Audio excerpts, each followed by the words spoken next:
Nagaa akkam jirtan hordoftoota Nagaa Tiyuubii baga nagaadhaan gara chaanaalii kanaa dhuftanii chaanaalii kanarratti barumsa Ingiliffaa yeroo yeroodhaan kan argattan ta'a jechuudha. Kanaafuu chaanaalii kana subscribe gochuudhaan warroonni haarawaa taatan jechuu kooti subscribe gochuudhaan viidiyoon ani yeroo hundaa gadhiisu akka isin ga'u gochuu ni dandeessan jechuudha. Kanaafuu har'a gara viidiyoo keenyaatti seennaa akkuma baratame barumsa Ingiliffaa Easy English Conversation kan jedhu barachaa jirra. Kanaafuu isa baranna jechuudha. Na waliin turuu hin irraanfatinaa. Okay, amma gara tokkoffaatti yoo dabarru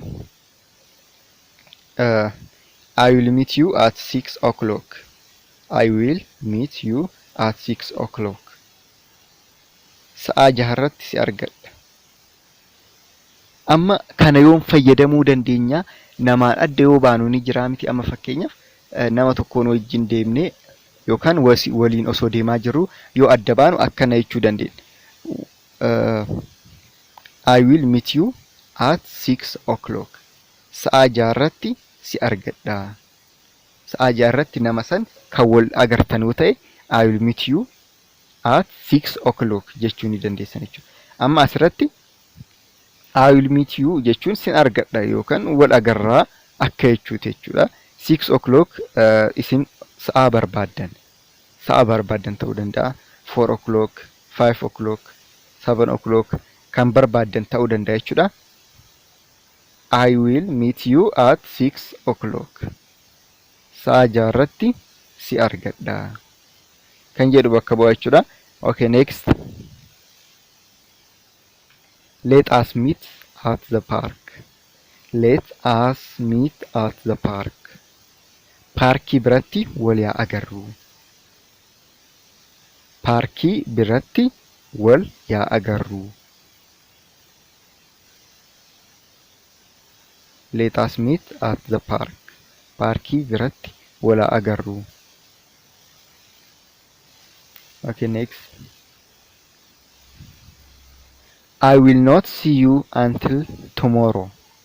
I will not see you until tomorrow. Hanga boruutti siin hin argu.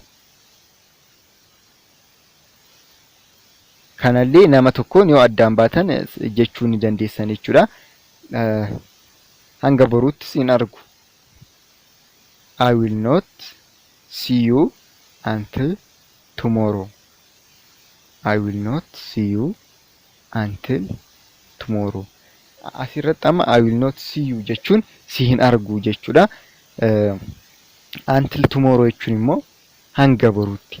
Until jechuun hanga kan jedhu bakka bu'a jechuudha. Yeroo baay'ee hanga until tomorrow, until 5 o'clock yoo jenne aga boruu yookaan aga sa'aatii 5 yoo jenne amma until 5 o'clock jechuu dandeenya jechuudha. Hanga kan jedhu bakka buute jechuudha. Kanaafuu ishii qabadhaa asirratti akka vocabulariitti isin fayyaduu dandeessa jechuudha. Okay, next. Amma immoo kan biraamaa inni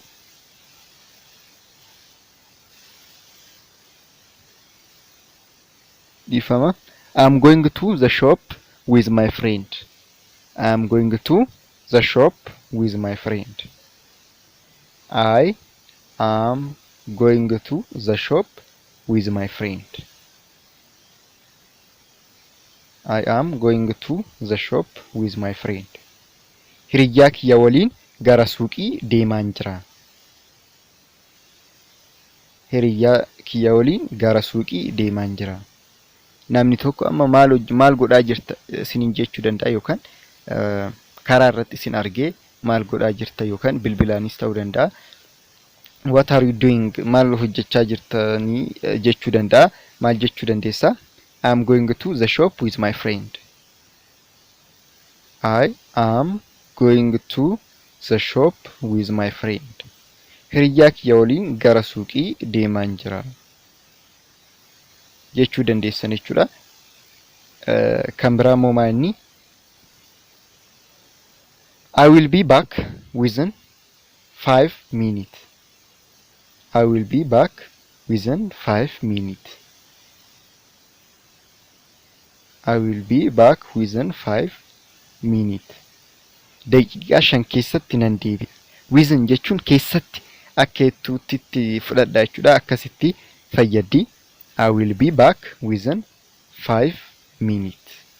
Daqiiqaa 5 keessatti nan deebi'a. Daqiiqaa 5 keessatti nan deebi'a. I will be back within 5 minutes. Daqiiqaa 5 keessatti nan deebi'a. Egaa viidiyoon keenya irraa kanuma fakkaataa kan baranne kana hin irraanfatinaa jechuudha. Qabadhaa'ii kan baranne kana hin irraanfatinaa xiqqoodha baay'inaan qabdu kanaafuu jala jaraa hin irraanfatinaa jechuudha. Qabadhaa kan baranne tana qabadhaa jechuudha. Har'a maal faa baranne I will be back within 5 minutes. Daqiiqaa 5 keessatti nan deebi'a kan jedhu baranne. I am going to the shop with my friend. I am going to the shop. I am going to the shop with my friend kan jedhus baranne turre. Kan biraatis baranne. Kanaafuu hin irraanfatinaa jechuudha. Isin fayyadaa barumsa akkanumatti itti fufnaa yeroo hundaa'e.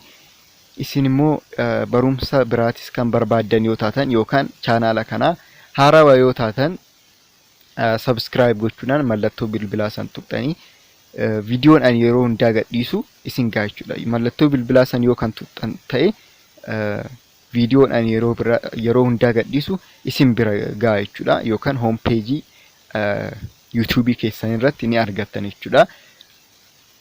Yeroo hundaa search gochuun isirraan eegamu jechuudha. Kanaafuu subscribe yoo gootan hin fayyadamtan jechuudha. Wanti biraa ammoo chaanaala telegiraamaa kiyyarra join gochuu ni dandeessanii descriptionii jala jira jechuudha. Join godhaayi isallee irraa fayyadamtan jedheetan yaada. Amma sirriitti aktiivii miti telegiraama irratti garuu viidiyoo YouTube irratti gadhiise liinkii isaa achirra kana isiniif godhu ta'a jechuudha. Warroonni yeroo hundaa telegiraama irratti aktiivii taatan jechuudha. Kanaafuu chaanaala kiyyaa join gochuu hin irraanfatinaa. Bakkuma jirtanitti nagaa ta'a. Bye.